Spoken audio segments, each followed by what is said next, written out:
Something happened in the music. Welcome to Vin and Mike, episode 109. Welcome back. We're back. Hi, everyone. Hello, Vinny. It's been a How while. you doing out there? It's summer. We're melting outside. It is hot here in the New York City metro area. Anywhere within 100,000 miles of New York City is hot. It's hot like the entire planet's rolling. Man, it is hot. The subways were brutal today. But how you doing, Mike?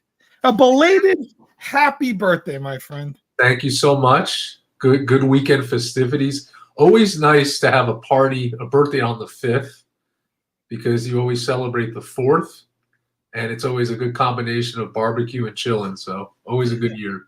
Yeah, you always roll it into either a 4-day weekend or a 7 days of vacation. Pretty much. Depending where it falls. Gotta just depending where it falls. Gotta do it right. That's great. I'm glad you had a good birthday. Did you eat hot dogs? Of course. Hot dogs, hamburgers. Did you try to compete at Nathan's hot dog eating level? No, but I heard that Joey Chestnut wasn't in it this year, so that was disappointing, right? Yeah, you know why, right? What happened? He signed a contract with like Beyond Meat, and it's like a rival of Nathan's, so they banned him from the. So he had his own like YouTube special where he did it on a military base and donated all the proceeds to the military on the 4th of July. Because his family is basically from his grandfather all throughout, his father and his brothers are all like military people. So pretty cool stuff. Yeah.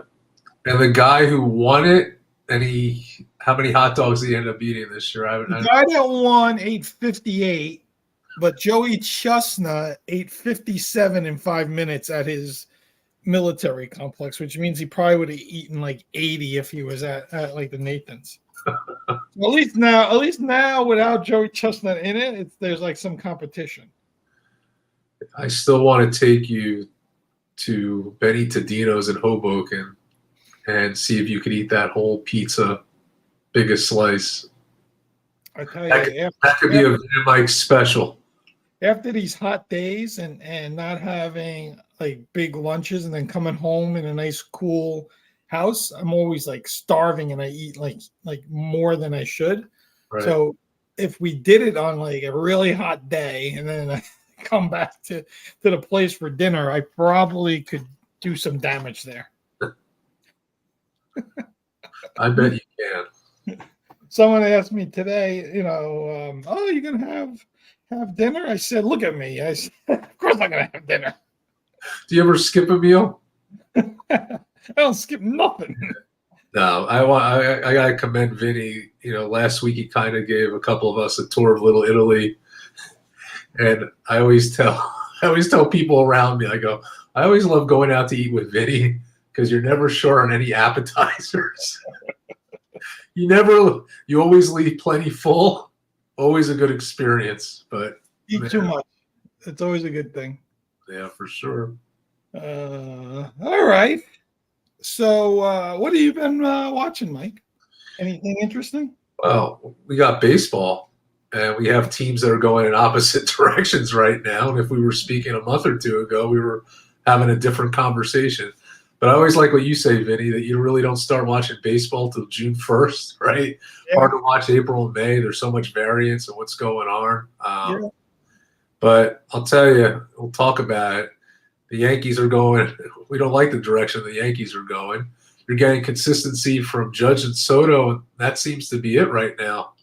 You're lacking a lot of pitching, especially in the bullpen, and just people are not stepping up as they should. So we got to get out of this slump sooner or later. Yeah, it's been really bad baseball since essentially the last 3 weeks, I would say. I don't think they've won a series in a while. I don't even know how long ago it was. Yeah. I thought they had a good chance this weekend to take 2 or 3 from Boston and feel good about it, going into this week, and that didn't happen. They're playing Tampa and Baltimore right before the All-Star break here, so Not gonna get I any. think you feel good. You want to go 4-2, right? Right. You essentially want to win both series and feel good about things. I know. I don't know, but I think you hit the nail on the head. It's Judge, Soto, and no one else, right? Like who else is going to step up? Is the Stanton injury really that big of a deal? Right now, it looks like it is. Rizzo broke his forearm or his wrist or whatever he did, and he's out in the lineup. So you lose that veteran presence with those two guys. Volpe again starting to become disappointing. Gleyber Torres just disappointing. Monet, has been awful. Very lazy-dastical play, like running the bases. Trent Grisham out in the outfield. He looks like he's me out there, just like floating around, not caring. I know that's the way he plays, but it looks, very lazy approach to the game. They just need to step up. It's nice to see Cole back in the rotation. I think he'll be fine. We need Rodon to step back in. Cortez seems like he's just a Yankee Stadium pitcher at this point, which is fine because you know when to use him in the playoffs, right? You don't use him on the road, you use him at home. But Lewis Heel, probably overachieved early in the season, probably come back a little to earth now, but he pitched a good game. I think he pitched a good game Sunday. Just, they didn't hit, We put up a big 0 on prime time on Sunday. So it's just frustrating. The whole thing's frustrating. Yeah, that was embarrassing against the Red Sox the other day. They just got to get going here. I don't have anyone circled like I used to, right? Like the Aaron Hickses of the world, the Joey Gallos. I don't want to circle Gleyber Torres because, I don't expect anything great from him. I don't know. He's just not somebody that gives me any like fun feelings at all. So I don't know. I just don't get angry at him. I don't know. I'm probably done with him. One great highlight was Ben Rice the other day. That's a good. Let's talk about that for a second. That's a nice thing. All right. So maybe we do have somebody in the future there a little bit. Nice kid. Dartmouth he went to. A Massachusetts kid, was a Yankee fan his whole life from Massachusetts, which is kind of cool. But 3 home runs in 1 game as a rookie. And the amazing thing, right, Mike? The first Yankee to ever do that. Like think about it. That was really impressive. You just think about Aaron Judge a few years ago when he hit 50+ home runs as a rookie. Never did it. You think about Joe DiMaggio and Mickey Mantle. You could go through, a lot of the great Yankees, of the past, and he's the first one to do it. So kind of cool stat. I think he's had seven extra base hits in like his first 14 or 15 games, something like that. I just saw that stat before. So it's nice. That's a nice story. Hopefully it continues. Right. He can play first base until, Rizzo comes back. Maybe at that point, Rizzo is more of a pinch hitter or trade piece, right? And Ben Rice takes over and becomes our first baseman for the next 15 years. Yeah, listen, it was a nice little spark, but as you said, hopefully it's not flash in the pan. Hopefully we get some consistency out of it. That's the main thing. Yeah, hopefully it's Bernie Williams and not Kevin Moss. Moss. Oh man, that's a good one to throw out. Yeah. I found real interesting that I just came across today. It's a Yankee topic, so it's not completely off topic.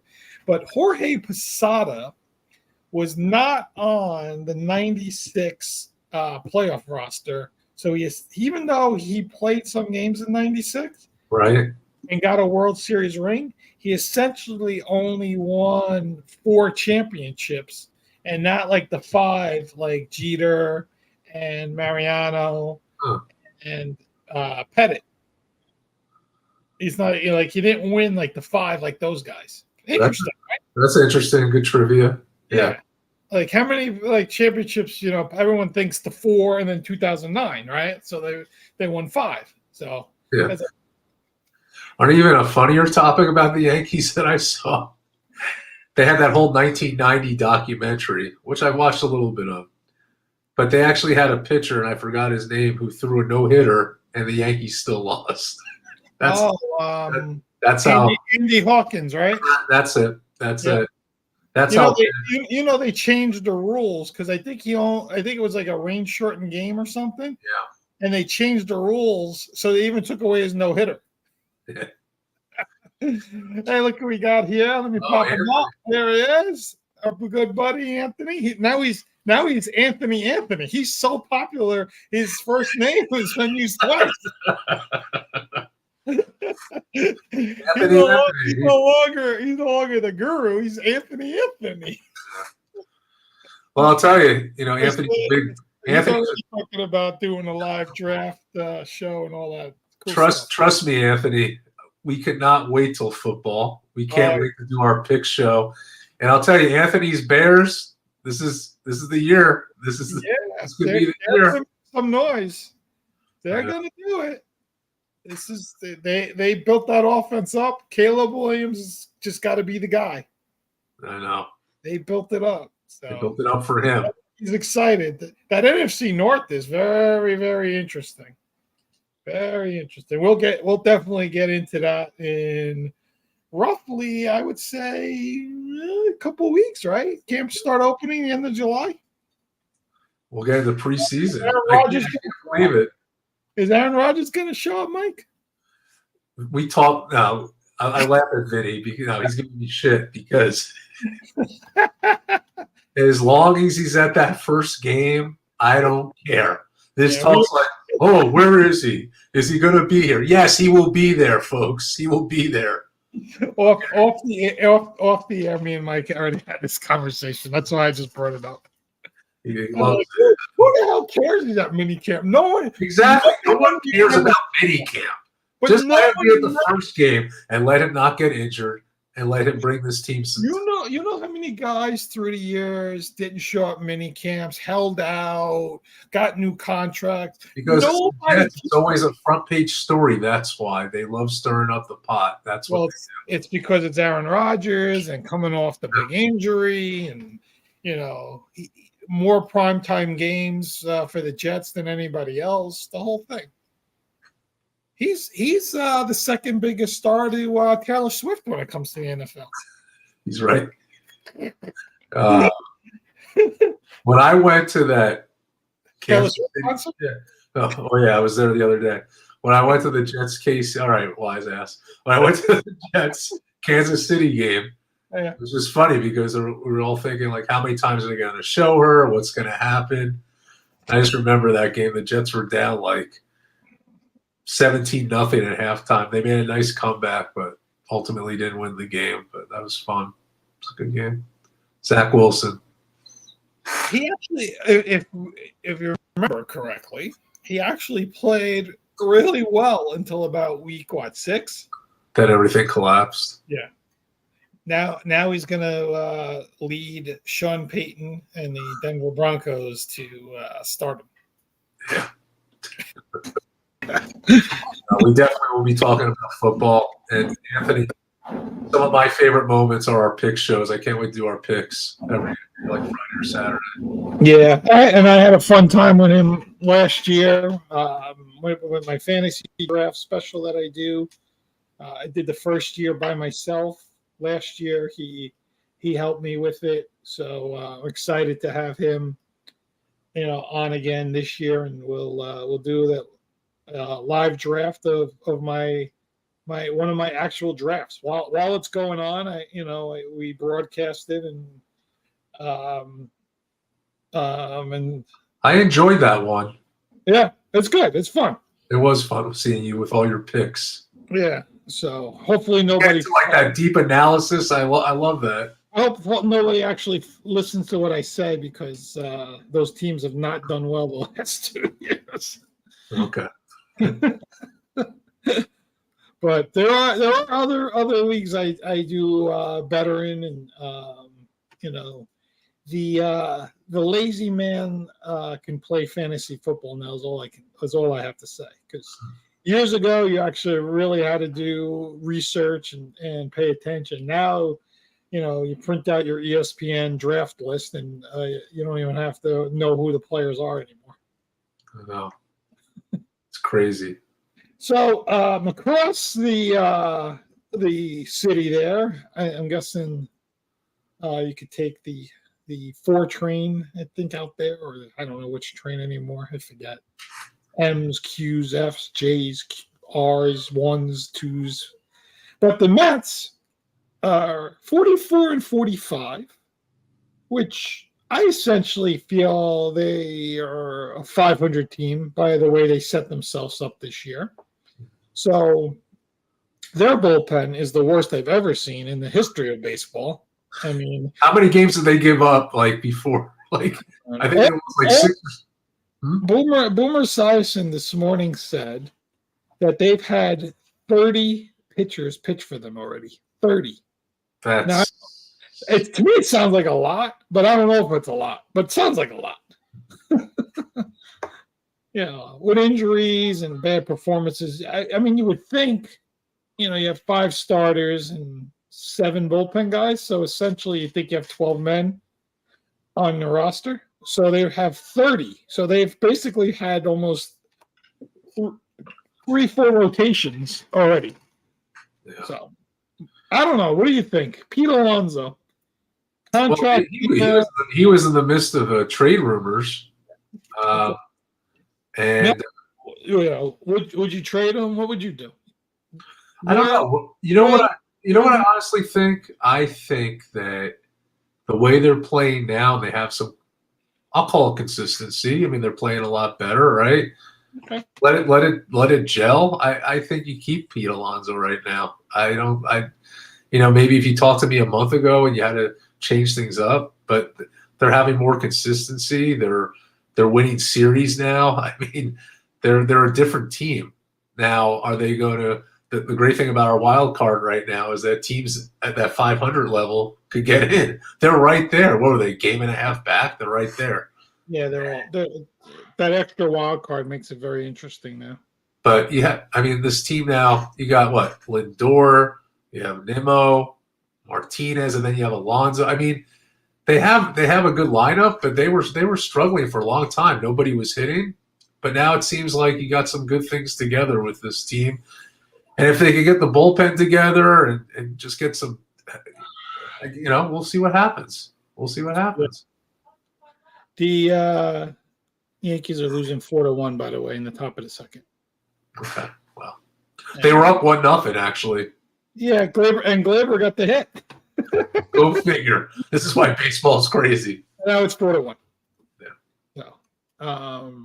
So, I don't know. The Yankees are going to have to figure this out real quick. We got 22 days to the trade deadline. What would you do at the trade deadline, Vin? For who? Right for the Yankees, actually. Yankees? And then we'll talk Mets.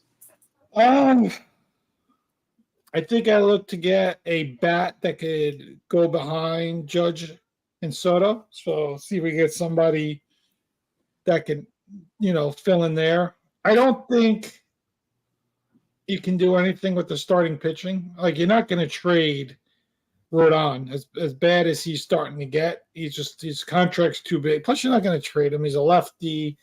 He might just be hitting, a bump in the road. Could you get another starting pitcher? Maybe. I don't know where you fit him in. See, the thing is, Lewis Heel probably only has a certain amount of innings. I don't know how many innings, Nestor has as well. So I think you get a little worried about that. So you got Cole, who's gonna, finish out the year. Rodon will finish out the year. Stroman most likely. Maybe you can add a starter and add a big bat. Everybody wants bullpen, right? You always want an arm in the bullpen. But that's the one thing I give Cashman credit for. He always finds somebody that nobody even knows, and he gives up like a single A player that never becomes a major league player and gets like a bullpen arm. So I'm not really I'm more concerned after Soto and Judge. Just to say Ben Rice continues to hit, right? So he's your leadoff guy. You got Soto, then you got Judge, and then Verdugo, Glaber. I'd rather have a better bat there, and then you lengthen the lineup. Where you get that, who you get, I don't know. The good thing is, as you said about Cashman, he's extremely open-minded to different things, so they have a lot of areas to improve on. I mean, I think they're going to be all over this. Just a matter of what they do and when they do it. But I think that they're definitely considering possibilities right now. Yeah, I mean, Anthony's saying closer. I know Clay Holmes has not been great, but I don't know. I mean, who do you get? I mean, there's very few guys. Maybe somebody from like the White Sox because they're so bad. Or someone, from the Rockies, somebody like that, right? Maybe, that's maybe the way you go and dig bullpen or dig on that side of the fence from a closer and bullpen. But I really like to get a bat like behind Judge and Soto. I don't know how long Stanton's going to be out. That guy, a 2-week injury turns into 2 months. A 2-month injury turns into we don't see him until March, right? So who the hell knows how long he's out? So, that's my ultimate feeling. And then they have to fix their bullpen. I mean, that's what's killing them. I mean, and the Mets. I see where I am over the next 3 weeks here, right? And if you're in the race, you might even want to add to take a shot, right? But if not, you figure it out. Yeah. We shall see. And I wouldn't trade Alonso. I think I take him into the offseason and again, can't give him $40 million a year. He's not an Aaron Judge player. He's not a Juan Soto. He's not a Ohtani. But I think, 25, 28 a year. And again, I'm not going more than probably 5 years for him because of his age and, just where he is. So I think but if somebody comes in and offers him a 7-year, $210 million deal, so be it. That's why I look at it. Yeah. I think the Mets are going to be going to try to be in the Juan Soto sweepstakes. I heard about this. Yeah.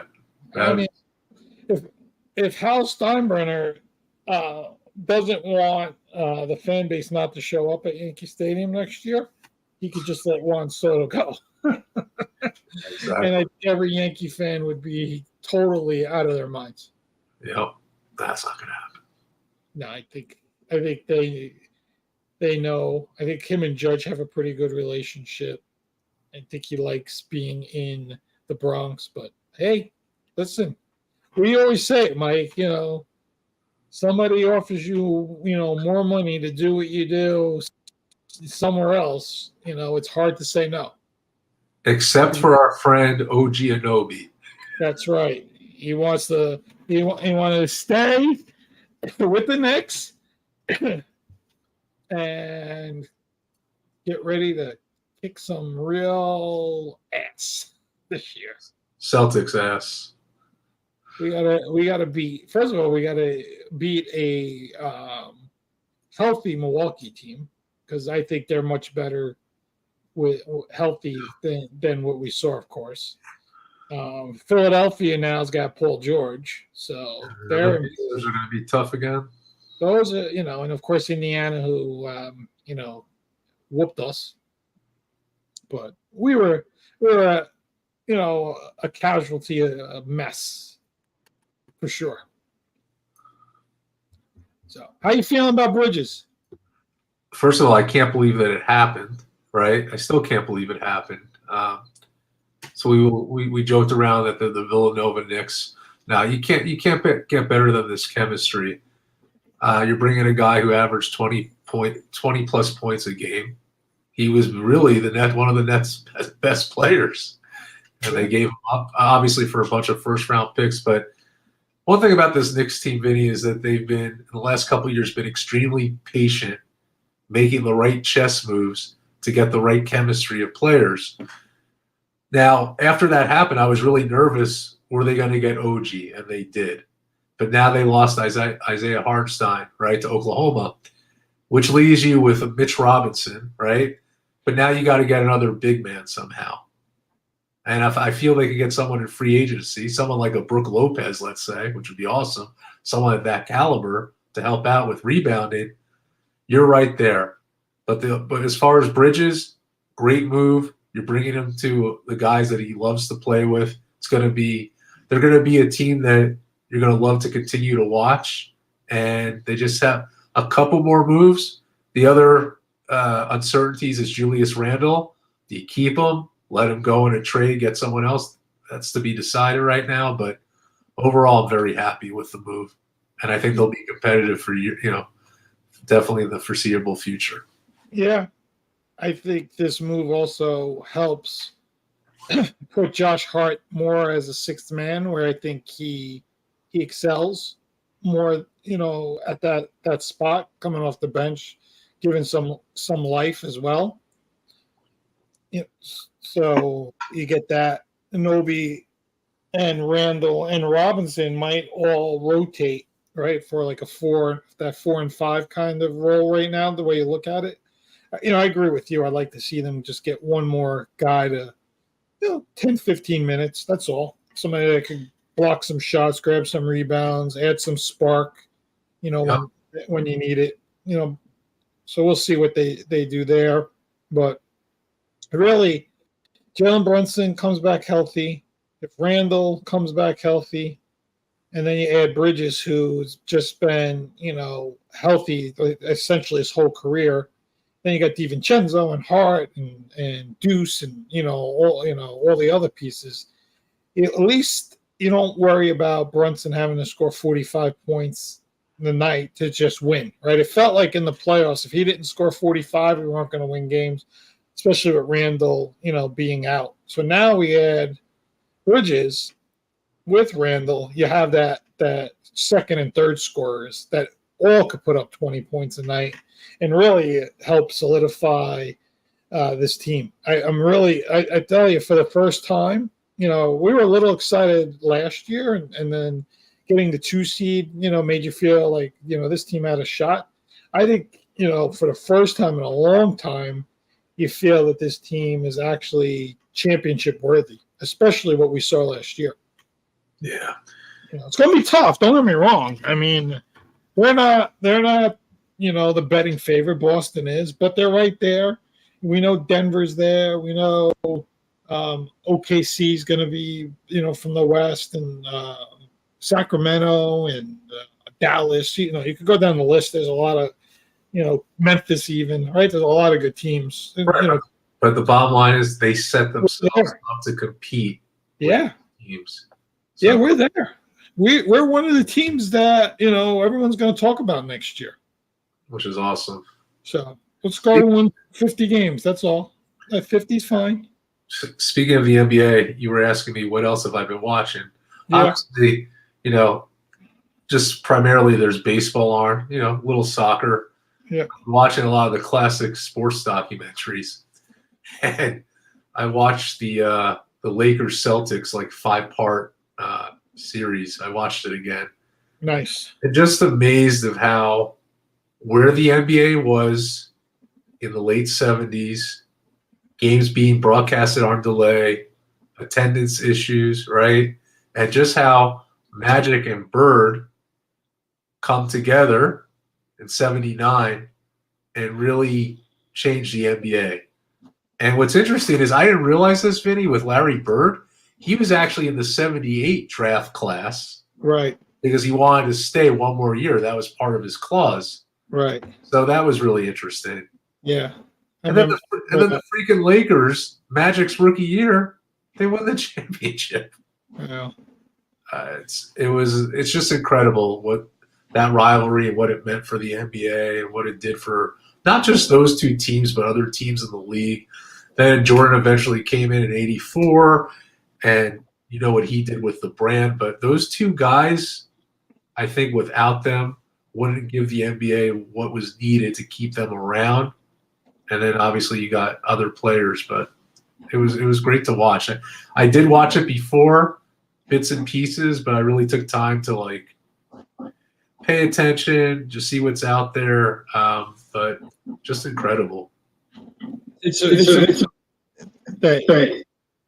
you're talking about 40 years ago that Jordan got drafted, and 45 years ago that Magic got drafted. I mean, that's just incredible to think about now. Yeah. And look how the NBA's changed too. Back when they were drafted, right? I think they had just started the 3-point line. I think it was that year, the inception of it. You had big men were a big part of the NBA as far as post-up game. That's changed over the years where now big men are taking threes and have the outside game where that wasn't even thought about when those guys were playing. So you see how the NBA's evolved. And some people, say it's for the better. And some people, I just think it's different. I just think it's a different game. It's not necessarily better or worse. It's just a different game today. It's incredible to think the amount of points that Jordan scored in the 80s, and he would make like 1 3-pointer like a game. His game had nothing to do with 3-point shooting. So imagine in today's game where that's such like an essential part where they want you to make 3, 4 3-pointers a game, at least attempt 5 or 6, right? Right. Like would he average like 40 points a game now compared to back then? Yeah. No, it was really cool to watch that. Good times in the NBA.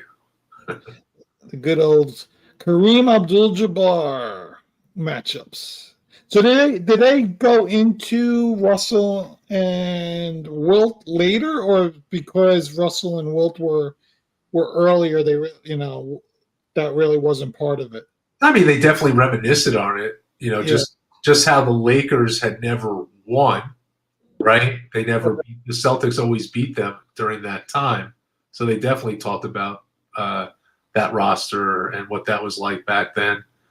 That's why it was extra special for the Lakers to finally beat the Celtics. And but I don't know. It was just because I think, the Lakers won it his rookie year, but they didn't beat the Celtics. They beat the Sixers. And the only other teams involved in the 80s were the Sixers and the Pistons in the late 80s, but every other year it was Lakers, Celtics. Was the Rockets weren't part of that? Rockets were when the Celtics beat them in 86 and 81. You're right. Yeah. With Sampson and Elijah. Yes. Yeah. So, but still, you had Lakers and Celtics like every year. Most years. They won what? 8 of the 10 championships in the 80s or something, or 9 out of 10. Yeah, something like that. That's like unheard of, right? Yeah, it's never going to happen again. No. I don't know if we're going to have like Golden State's won 5 with Curry. I think he's got 5, 4 or 5. 4 or 5. Yeah. I don't know if we're gonna, and then the Spurs with Duncan had that. I mean, and of course Kobe had 5. In 2. LeBron never really had a. Miami was in the championship for those 4 straight years, but they only won 2 out of 4. I don't know if we have any kind of dynasty lined up in the next. But what's interesting? Even in hockey, it's the same thing when you have those Canadians and Islanders dynasties, right? But you know what the difference is nowadays? You tell me if I'm wrong. Even your star players now, they move to different teams. Yeah. Very hard to keep dynasties intact, right? Yeah. Back when they used to. Yeah. I mean, listen, the sports business side has changed dramatically, right? Free agency, all this branding, marketing, all the money they can make outside of their sport, right? The amount of money that Shohei Ohtani makes away from baseball allowed him to defer, hundreds of millions of dollars of his contract, 10 years down the line, because he doesn't need his baseball salary to, take care of his livelihood, right? Because of all the marketing and advertising and endorsements and all the stuff that he does. So, I think that's a big thing. Also, these guys, are their own brands now, and Justin. Really, the last 10 years, it really branched out more to like everybody, where, for a long time, it was only like a set amount of guys, right? That really, only this guy's going to do Nike, only this guy's going to do, this one. I think, with social media and all that, everybody's now their own brand. Yeah. With that being said, guys get to pick and choose, where they want to play sports, because the money essentially is just like, it's like almost an afterthought now. It's like, okay, I'm just going to go here because I need to live in this state and not pay state tax, and I'll just go play for the Houston Rockets, right? Or I'll go play for the Houston Astros, or I'll go play for the Houston Texans. You can just go down the list of all the teams, because you don't pay any state tax, and I'm making all this money off the court, and I don't want to pay state tax on $100 million and all this stuff. So I think that all plays into it as well. So the loyalty to the team isn't the way it used to be, right? We talk about it all the time, like guys that played in the 80s and even the early 90s never wanted to play with each other, right? They always wanted to beat each other, and they were friends off the court. Don't get me wrong. A lot of these guys are very good friends today off the court, or off the baseball field, off the football field, but they never want to play with each other. They just wanted to win. And I think it's just gone. It's funny. You were just saying that. Look what happened to the Nets the last couple of years. Yeah. You lost Kyrie. You just lost Bridges, and you lost Harden. Just like that. Gone. And Durant. Sorry. Yeah, and Durant. Look what happened to that organization. Like, they essentially lost their 4 best players in 2 years. So that's what I'm saying. You never saw that 20, 30, 40. You didn't see that kind of stuff. No. You didn't. And these guys, it's like, oh, I'm going to go, Durant wanted to go to Phoenix. He goes to Phoenix, Kyrie's like, oh, I'll go to Dallas. I'll go to Dallas. Harden, Harden. I really hope the Knicks can keep their the Villanova Knicks. Yeah, after this year, all those guys I think are free agents. So, Brunson, of course, is the number one guy. So he's going to get a mega max deal, and then I don't know. I don't really understand how the NBA cap works at all. So don't even ask me. So I don't know if they can sign these guys or not. There's the Larry Bird clause. There's partial Larry Bird rights. There's full Larry Bird rights. There's mega max contracts. There's max contracts. There's all this crazy stuff. And then there's deferment. All I know is if this team, wins a championship, you bring everybody back. Yeah. No one cares at that point. Madison Square Garden will be shaking. It'll be a wild time on 33rd and 7th. So, what else, Mike? Did we say? Oh, we didn't say hello to KKFI. I forgot about that. Hello, because the city. So good to us. They're loving Pat Mahomes, Travis Kelce, on their way to setting major records. Could they be the first team to win 3 straight Super Bowls? Could it happen? No, because the Jets are going to stop them. The Jets beat them in the AFC Championship. Yep. Look out. So I'm going to tell you right now. Yeah. I think the team to watch out for this year. Yep. And let's see if this holds true if we play this back. Okay. We play this back in Jan Feb. Yeah. I think the Detroit Lions. Watch out for them. Well, They were in the NFC Championship. I'm just saying, to win the whole damn thing. Yeah. I think they're well coached. They have the team intact. I don't know. They have the quarterback. Can Jared Goff actually they have a Goff. Can he do it? Can Jared Goff do something that Matt Stafford never could do? And most improved team, Anthony's Chicago Bears. Yeah. Let's see the NFC North. We even talk about the Packers. You know, the Vikings are probably not like the fourth place team there out of like nowhere. So it's very, very interesting. Yeah. I can't wait till we really go into real details in the next couple of months here. Yeah, for those our new viewers, I said at the beginning of the show, Vinny and I on Fridays, or whenever, Fridays, Saturdays, early Sunday, we do our pick show. I always enjoy those shows. We give our best bets. It's a lot of fun. Yeah. Forward to that. Yeah. Texans. Anthony likes Texans. We'll see if CJ Stroud doesn't have the sophomore slump. We'll see.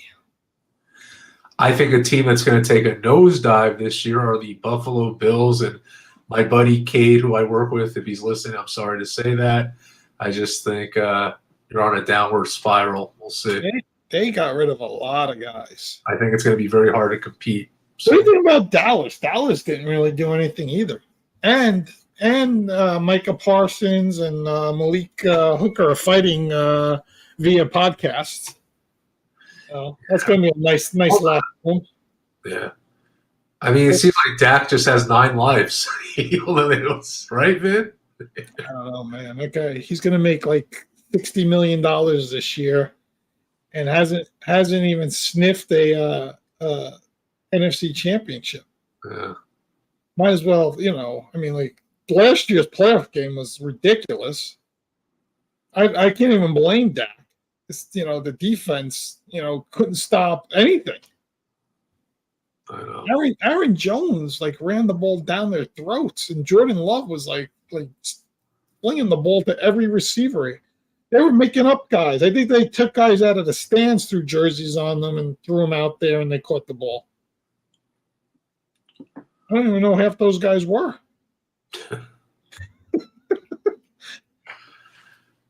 Not looking forward to that.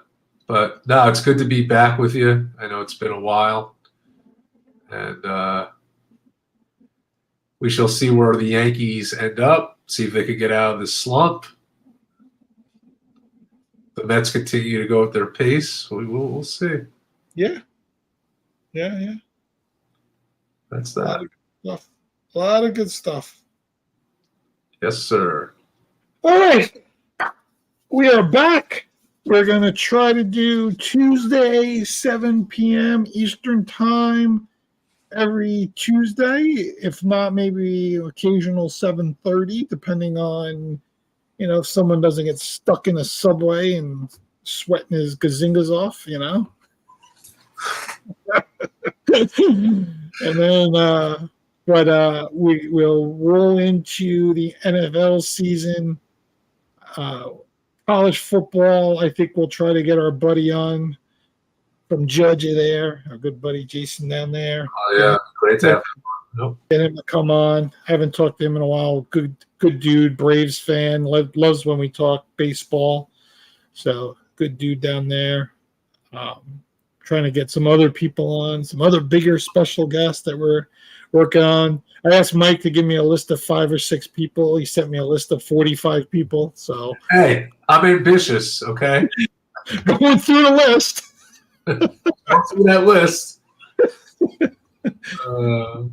But yeah, we're excited. Fun times here. We had a lot going on the last 2 months, but things are back in order. We're ready to rock and roll, and happy to have a real good core audience, people that continue to listen and asked us when we were coming back. A lot of messages that I got. I know Mike got a ton of messages as well, and we're just excited to do this. I think it's been 2.5 years now, right? Yeah. We're at the 2.5-year mark, my friend. January of 22. Yes. The 100th episode was back in February, if you could believe that. Well, yeah, that's and hopefully we roll out a bunch of good episodes. We get to episode 150, and we'll decide to do something maybe for 150 somewhere. I know people have been talking about the soccer championship. That's what, next year, 2025. So I know we've already been asked to do a live remote, from a soccer place. So we'll see how that pans out. So, I don't know too much about it, but I'm more than happy to bring on guests and have them just talk about it. And I did see a lot of Lionel Messi fans today all over the New York transit system. So I'm guessing Argentina is playing back in the Meadowlands tonight. People that are watching the Copa America. Yeah, I know that. There you go. All right, Mike. All right, Vin. Good episode. All right, everyone. Take care. See you next time.